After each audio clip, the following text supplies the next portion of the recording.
ఖమ్మం జిల్లా ఖమ్మం నగరంలోని రాష్ట్ర అవతరణ దినోత్సవం వేడుకల్లో పాల్గొన్న డిప్యూటీ సీఎం బట్టి విక్రమార్క మల్లు మాట్లాడుతూ సీఎం రేవంత్ రెడ్డి నాయకత్వంలో రూపొందించిన తెలంగాణ రైజింగ్ 2047 విజన్ డాక్యుమెంట్ తెలంగాణకు ఒక భగవద్గీత. ఇది తెలంగాణ రూపురేఖలను మార్చేస్తుందన్నారు. ఖమ్మం జిల్లాలో రిపోర్ట్ టూరిజం అభివృద్ధికి చర్యలు చేపట్టామన్నారు. ఈ కార్యక్రమంలో ఖమ్మం జిల్లా కలెక్టర్, మేయర్, చైర్మన్లు, ఉన్నతాధికారులు, కార్పొరేటర్లు, వివిధ శాఖల అధికారులు తదితరులు పాల్గొన్నారు.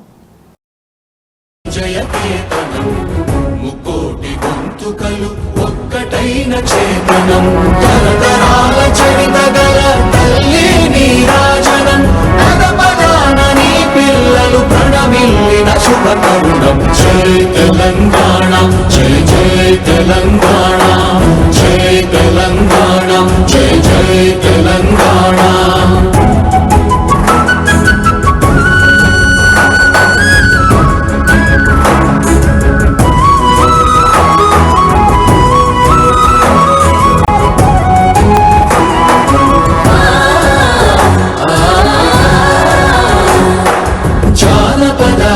జీవన చావళీలు చాలువార కవి గాయక వైతాళిక కళల మంచీరాలం జాతిని జాగృత పరచే గీతాల జనజాతర అనునిత్యము నీ గానం అమ్మ నీవే మా ప్రాణం. జై తెలంగాణ, జై జై తెలంగాణ. స్వరాష్ట్ర సాధన పోరాటంలో అసూలు బాసిన అమరవీరులందరికీ ఘనంగా నివాళులు అర్పిస్తున్నాను.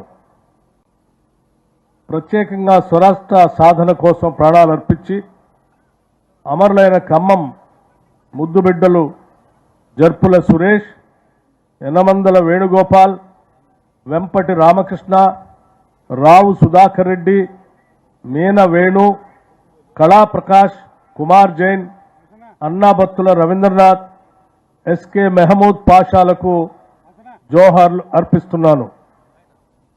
ఎందరో అమరవీరుల త్యాగాల పునాదుల మీద ఏర్పడిన తెలంగాణ రాష్ట్రం ఈరోజు అన్ని రంగాల్లో దశ దిశలా వెలుగులు విరజమ్ముతుంది. దేశంలో అందరి దృష్టిని ఆకర్షిస్తుందని చెప్పుకునేందుకు గర్వపడుతున్నాను. ప్రజా ప్రయోజనాలే ధ్యేయంగా పారదర్శకత, జవాబుదారీతనంతో రాష్ట్రంలో ప్రజాప్రభుత్వ పాలన కొనసాగిస్తూ అభివృద్ధి, సంక్షేమం సమపాలనలో రంగరించి జోడు గుర్రాల తరహాలో సుపరిపాలనాధాన్ని పరుగులు పెట్టించడంలో సఫలీకృతమయ్యామని రాష్ట్ర ప్రజలకు తెలియజేస్తున్నాను. తెలంగాణ రాష్ట్రాన్ని భారతదేశంలోనే ప్రపంచ స్థాయిలో అగ్రస్థానంలో నిలిపేందుకు గౌరవ ముఖ్యమంత్రి శ్రీ ఏ రేవంత్ రెడ్డి నాయకత్వంలో తెలంగాణ రైజింగ్ 2047 విజన్తో ప్రజాప్రభుత్వం ముందుకు సాగుతుంది.